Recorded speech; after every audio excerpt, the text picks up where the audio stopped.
Si tu as une agence marketing, ton développement et ta survie dépendent d'un élément principal, ta capacité à acquérir de nouveaux clients. Tu peux avoir le meilleur service du monde, la meilleure équipe, les meilleures intentions. Personne ne sera au courant si ton acquisition client n'est pas maîtrisée. Ton acquisition se décompose en deux phases. Ta lead generation, donc ta capacité à trouver de nouvelles opportunités, et ton closing, donc ta capacité à convertir ces opportunités en clients. Aujourd'hui, on va se concentrer sur le deuxième point. Je vais te montrer étape par étape comment tu peux doubler ton taux de closing instantanément, mais aussi comment tu peux t'assurer de garder des métriques qui sont au-dessus de la moyenne.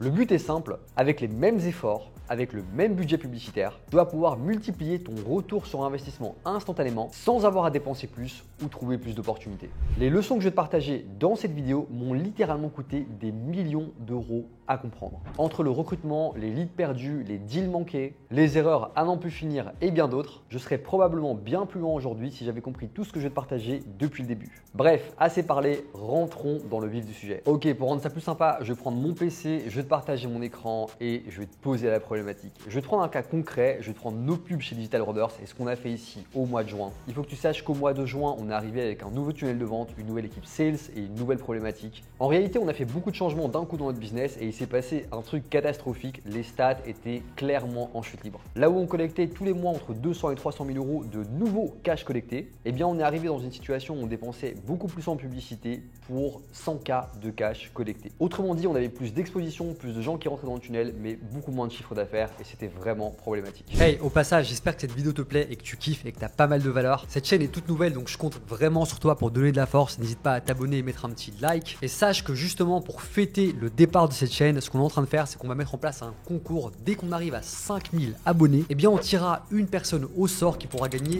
4 mois d'accompagnement avec mon agence Digital Orders. Donc là, ce que je vais faire à l'écran, c'est que je vais te poser toute la problématique pour que tu comprennes d'où on part et ce qui s'est passé. Je vais m'intéresser ici à mon pipeline de vente et je vais faire comme si c'était un tunnel marketing. Je vais l'optimiser de la même manière. Donc tu sais qu'en marketing, ce que tu vas faire, eh bien, c'est que tu vas déployer des efforts pour avoir plus d'appels réservés. Donc tu as soit de l'ADS ou bien de l'outreach qui renvoie vers une landing page où les gens vont laisser leurs coordonnées, ils vont ensuite regarder une VSL, puis ils auront donc la page calendrier et puis ils vont booker un call, d'accord? Donc ça c'est ton funnel marketing.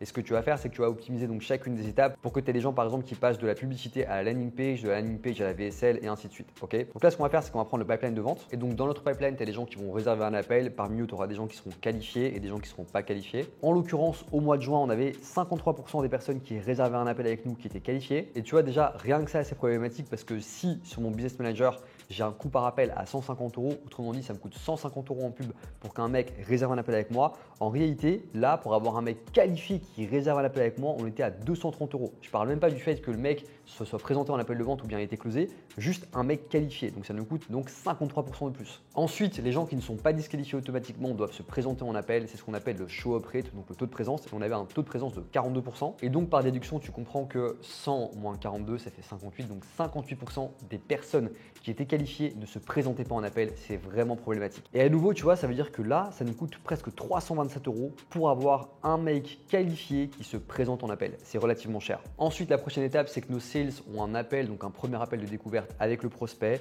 Et donc, tu as 85% des gens donc, qui sont qualifiés, mais tu as quand même 15% des gens qui sont passés entre les mailles du filet et qui n'étaient pas qualifiés pour autant. Donc ça veut dire qu'en l'occurrence, c'est nous qui avons mal fait notre taf d'un point de vue qualification ou bien qu'ils avaient menti lors du formulaire et en l'occurrence, ils n'étaient pas qualifiés. Et donc ça, qu'est-ce que ça veut dire? Eh bien, ça veut dire que la personne qualifiée qui se présente, d'accord, et quand je dis qualifiée, c'est littéralement qu'elle a été qualifiée manuellement par un sales qui a eu un appel avec elle, nous coûte 375 euros, ce qui est relativement cher. Ensuite, après cet appel de découverte, eh bien, tu as 85% des personnes qui passaient donc en appel numéro 2, donc en appel de closing, appel stratégique. Mais bien qu'on avait fixé un deuxième rendez-vous à ces personnes, tu avais quand même 15% des gens qui ne se présentaient pas, donc on avait aussi une déperdition en R2. Ensuite, une fois que tu te présentes en R2, eh bien, tu as 3 possibilités, soit on te close, soit on ne te close pas, soit on te follow-up. Donc là, au mois de juin, on avait un closing rate de 30%, c'est-à-dire que 30% des gens qui se présentaient en R2 étaient closés. Tu avais également donc 35% des gens qui partaient en follow-up parce qu'ils avaient besoin de réfléchir, c'est-à-dire qu'on devait les repêcher après, et 35% des gens qu'on ne closait pas en fait, qu'on perdait à tout jamais. Donc en l'occurrence, avec un un budget pub de 30 000 au mois de juin, on avait 200 appels générés, ok. On avait 106 personnes qui étaient réellement qualifiées, donc qui passaient donc effectivement en entretien. Parmi celles-ci, tu en avais 44 donc, qui se présentaient en appel, tu en avais 6 qui étaient disqualifiés, 32 qui passaient en rendez-vous numéro 2, donc qui étaient effectivement qualifiés, avec qui on voulait avoir un entretien de closing, tu en avais 27 qui se présentaient, d'accord, et puis 9 qui partaient en follow-up, 8 qui étaient closés, et donc 9 qui étaient effectivement donc complètement perdus. Donc tu vois effectivement le problème.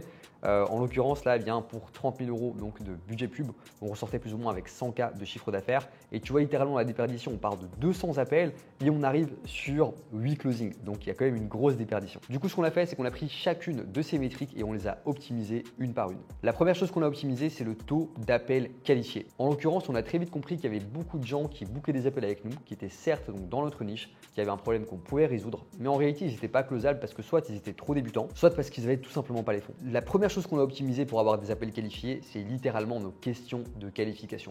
En l'occurrence, quand tes prospects veulent réserver un appel avec toi, tu sais qu'ils passent par un questionnaire dans ton scheduler, que ce soit Calendly, iClosed, iCal, GoHighLevel, peu importe. Tu as la possibilité de déterminer des questions. On sait que au plus il y a de questions, au plus ça va être compliqué pour ton prospect de répondre, au plus ils auront la flemme et au moins tu auras d'appels réservés. Mais par contre, on sait également qu'au plus il y a de questions, au plus les gens qui vont répondre seront qualifiés parce qu'ils vont prendre le temps et vont donner des réponses complètes. A l'inverse, au moins tu as de questions, au moins tu as de friction, au plus c'est facile de booker un appel avec toi, mais en même temps, tu auras plus de volume et beaucoup moins de qualifications parce que tu auras tout simplement moins d'informations sur tes prospects. Donc l'idée, c'est de trouver un sweet spot, donc de trouver le juste milieu. Et après tous les tests qu'on a fait et des centaines de milliers d'euros dépensés en publicité chaque mois, on sait que le sweet spot se situe entre 5 et 8 questions. En l'occurrence, ce qu'on a fait là, c'est qu'on a laissé les questions génériques, telles que les coordonnées des personnes, mais on a rajouté 4 questions qui nous ont permis de comprendre si les personnes étaient réellement qualifiées ou non. Tout d'abord, on a simplement posé une question ouverte à la personne pour lui demander de décrire son activité, comme s'il l'expliquait à un enfant de 5 ans. Deuxièmement, on lui a demandé donc là où elle était actuellement, quelles étaient ses problématiques selon lui et ce qu'il voulait atteindre comme résultat. Troisièmement, on lui a demandé ce qu'elle avait déjà testé par le passé. Et ça, c'est une question super importante parce que ça te permet de savoir si la personne en face de toi a déjà pris un accompagnement ou a déjà essayé de résoudre son problème au préalable. Ça va te permettre notamment de savoir si la personne est déjà éduquée au fait d'acheter des produits digitaux ou non. Quatrième question, et c'est littéralement la plus importante, on a demandé au prospect d'imaginer qu'on avait la solution à son problème et on lui a demandé en fait sous quel délai il serait prêt à passer à l'action et à s'engager avec nous si on pouvait lui apporter une solution à sa problématique. En l'occurrence, pour cette question, on a organisé les réponses en radio button, donc en bouton radio, avec des réponses allant de je suis prêt à y aller immédiatement jusqu'à j'ai besoin de plus de 6 mois pour pouvoir me lancer. Le fait d'avoir fait ça et notamment d'avoir eu cette quatrième question nous a permis donc de disqualifier ou de qualifier automatiquement donc les personnes qui allaient rentrer dans le pipeline, donc qui prenaient un rendez-vous. Par exemple, les gens qui avaient besoin de plus d'un mois pour passer à l'action avaient leur appel qui était automatiquement annulé. Et ce qu'on a fait également, c'est qu'on a formé une de nos assistantes au fait de filtrer et trier manuellement les candidatures. Donc tous ceux qui n'étaient pas annulés automatiquement étaient passés au crible par une assistante pour réellement comprendre notamment la personne qu'on avait en face de nous. L'objectif là, c'était d'aller voir le site web de la personne, d'aller voir son Instagram et de voir si effectivement ce qu'elle avait décrit comme étant son business était proche de la réalité ou non. Et en plus de ça, notre assistante allait appeler automatiquement les personnes qui avaient réservé pour leur demander donc des clarifications sur leur business. De cette manière-là, on s'assure du fait que les gens qui bookent un appel avec nous sont qualifiés parce que tu as un filtre automatique et en plus de ça, tu as un humain qui va traiter les candidatures derrière. Et si les personnes ne sont pas qualifiées, on les disqualifie automatiquement. Donc on leur dit simplement que c'est pas le bon moment et qu'on les invite à nous recontacter plus tard. Et les personnes qui sont qualifiées, eh bien on les garde et notamment on va bosser avec eux pour augmenter le show-up rate. J'y viens dans un instant. La prochaine action qu'on a mis en place pour augmenter le taux de qualification, et d'ailleurs ça a également augmenté le show-up rate, c'est le fait de refaire notre vidéo Thank You Page. Donc tu sais que quand les gens réservent avec toi, ils passent par une page de confirmation. Cette page de confirmation, généralement, va leur donner des informations sur le rendez-vous, là où le rendez-vous aura lieu, et va notamment leur demander de mettre le rendez-vous donc dans leur appel pour être certain qu'ils ne le loupent pas. Et bien plutôt que d'avoir une vidéo qui a simplement pour objectif de te mettre la pression sur les rappels, ce qu'on a fait, c'est qu'on a fait une vraie vidéo de valeur. Et en l'occurrence, cette vidéo, elle expliquait précisément ce qui allait se passer sur l'appel et la manière dont on allait procéder. Dès l'ouverture de la vidéo, on félicitait la personne pour l'appel qu'elle venait de réserver, mais surtout, on mettait en évidence à qui l'appel s'adressait de manière très précise, en montrant des cas d'avatar. L'intro de la vidéo, c'est un truc du style « Cet appel a notamment aidé Janine qui a tel type de business, qui faisait autant et donc grâce à l'appel, elle a réussi à repartir avec un plan d'action qui lui a permis de faire X. » Donc c'est super important de très bien cibler et qualifier son avatar pour qu'il puisse se reconnaître.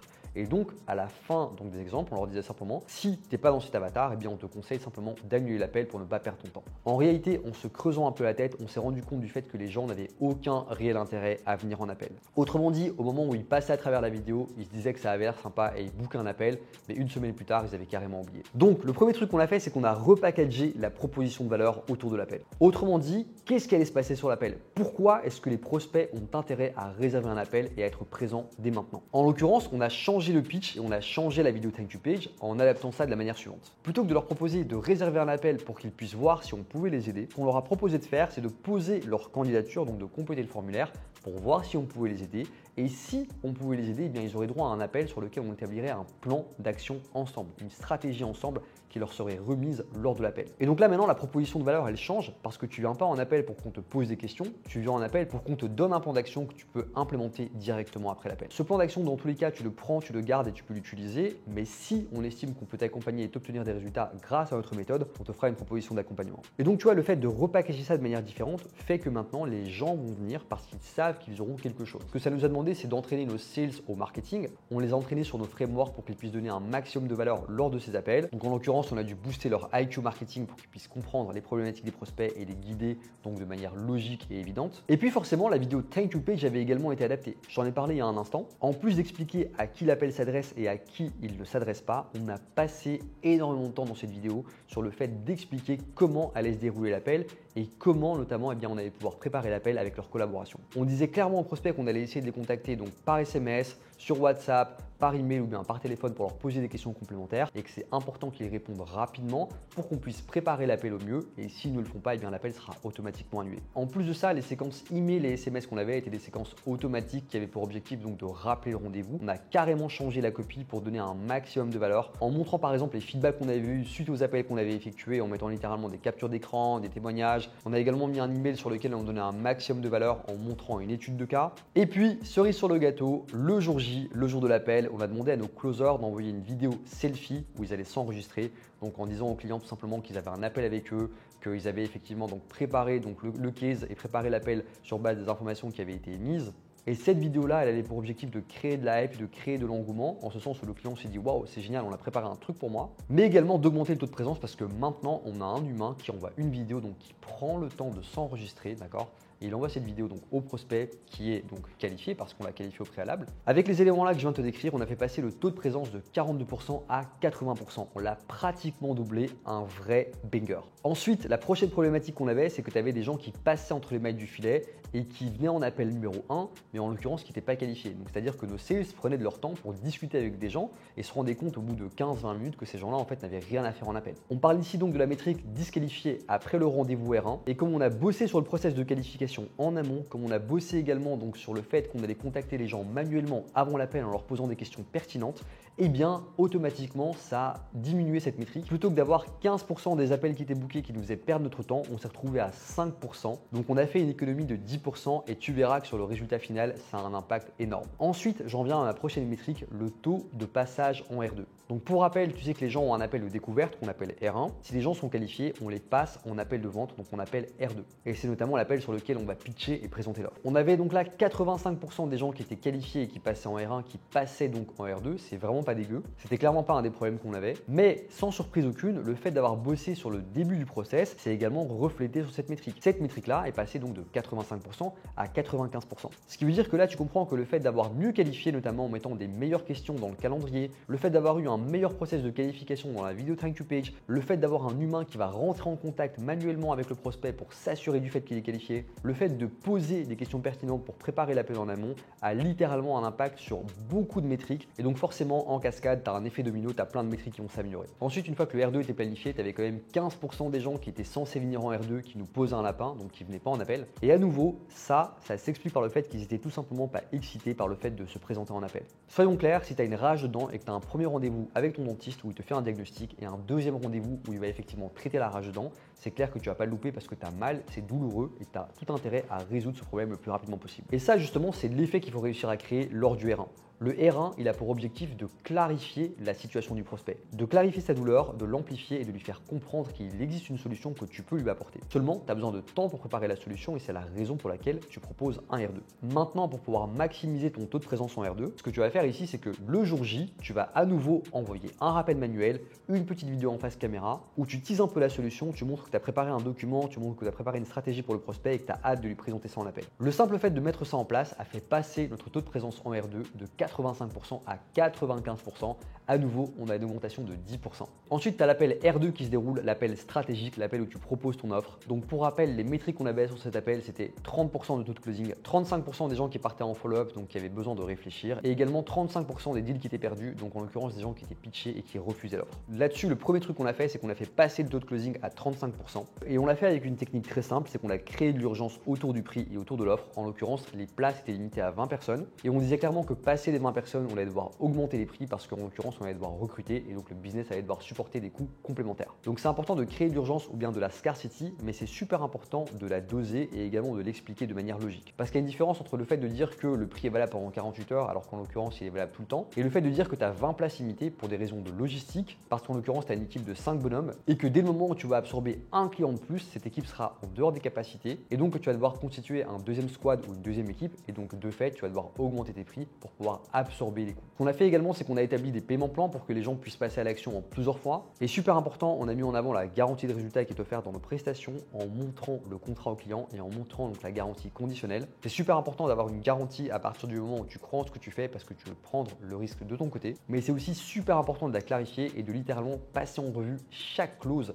chaque élément, chaque condition avec le client pour qu'ils comprennent ce dans quoi ils s'engagent. Et puis, souviens-toi, on avait 35% des gens qui partaient en follow-up, donc qui avaient besoin de réfléchir. Là, ce qu'on a fait en place, c'est qu'on a mis simplement une stratégie de relance. Autrement dit, lors de l'appel de closing, lorsque la personne nous disait simplement qu'elle avait besoin de plus de temps, on fixait automatiquement un deuxième appel. Ce deuxième appel avait lieu généralement dans les 48-72 heures au plus. Sur ce deuxième appel, on faisait le point avec la personne, on voyait si elle était prête à passer à l'action. Et si pas, on lui faisait une proposition de downsell. Notre accompagnement phare, il était établi sur 4 mois, donc le client était accompagné pendant 4 mois par notre agence. Et donc, on a mis au point une mini version qui durait 2 fois moins de temps et forcément coûtait 2 fois moins cher. Cette deuxième version a été présentée en appel de follow-up uniquement. Elle avait également des plans de paiement qui étaient hyper intéressants et hyper sexy. Il y avait également une garantie de résultat. Et avec ça, on a su récupérer 5% des gens qui étaient en follow-up et on les a passés en closing. Et donc, c'est comme ça qu'on a fait passer donc, les 35% de follow-up qu'on avait à 30% uniquement. Donc, bilan final, je te repartage mon écran, je te montre le lucide et je te montre l'amélioration de chacune des métriques et l'impact sur ce qui va t'intéresser, le chiffre d'affaires et le cash collecté. Alors, tu sais qu'on avait un taux de qualification de 53%. Ce taux de qualification, on l'a fait passer à 70%. Ce qui veut dire que maintenant, tu as uniquement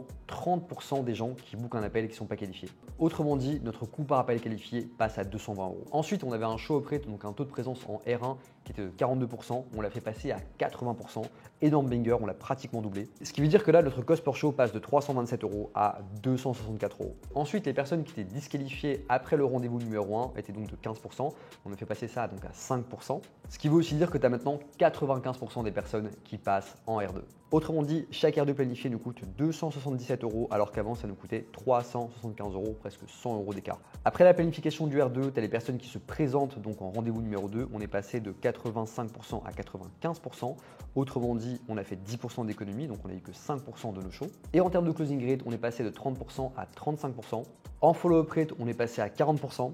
Et en deal perdu, on est passé à 25%. Résultat des courses, pour un budget pub équivalent, on avait donc initialement 200 appels réservés, 106 appels qualifiés donc en R1, 44 personnes qui se présentaient, 6 personnes qui se présentaient et qui étaient disqualifiées après l'appel, 32 personnes qui passaient en R2, 27 personnes qui se présentaient en R2, 9 personnes qui tombaient en follow-up, 8 personnes closées et 9 deals perdus. Autrement dit, on mettait 30 000 € en publicité et on collectait l'équivalent de 100 000 €. Après optimisation, avec le même budget publicitaire, on est toujours sur 200 appels réservés. Seulement maintenant, on a 140 appels qualifiés pour le même budget publicitaire. On a 112 personnes qui se présentent en rendez-vous numéro 1, 6 personnes qui sont disqualifiées après l'appel, 90 personnes qui passent en rendez-vous numéro 2. Parmi celles-ci, tu en as 85 qui se présentent en rendez-vous numéro 2 et qui sont pitchés. Tu en as 26 qui partent en follow-up parce qu'ils doivent réfléchir, 34 qui se font closer et à peu près 26 qui sont perdus. Et donc là, tu fais le calcul avec une offre à 12 000 €, là où on faisait à peine 100 000 €. J'ai gardé le même budget pub, j'ai simplement optimisé les métriques et avec l'amélioration de chacune de ces étapes, on arrive à plus de 412 000 € euros de chiffre d'affaires collecté. En résumé, tu comprends que pour faire plus de chiffres, tu n'as pas besoin d'être un expert de la vente, tu n'as surtout pas besoin d'être un vendeur de tapis, tu as juste besoin de dézoomer, comprendre tout ton process, comprendre précisément qu'est-ce que tu dois améliorer et quelles sont tes contraintes et les exploser une à une. C'est exactement ce que j'ai fait dans mon agence et c'est exactement ce que je fais avec mes clients, que ce soit des agences marketing ou bien des business d'infoproduits. Le principe est le même et il est hyper tangible. Bref, j'espère que tu as kiffé cette vidéo. N'hésite pas à donner de la force à la chaîne en t'abonnant et en mettant un petit like. Si tu as des questions, n'hésite pas à les poser en commentaire et je te retrouve très vite dans une prochaine vidéo. Ciao ciao.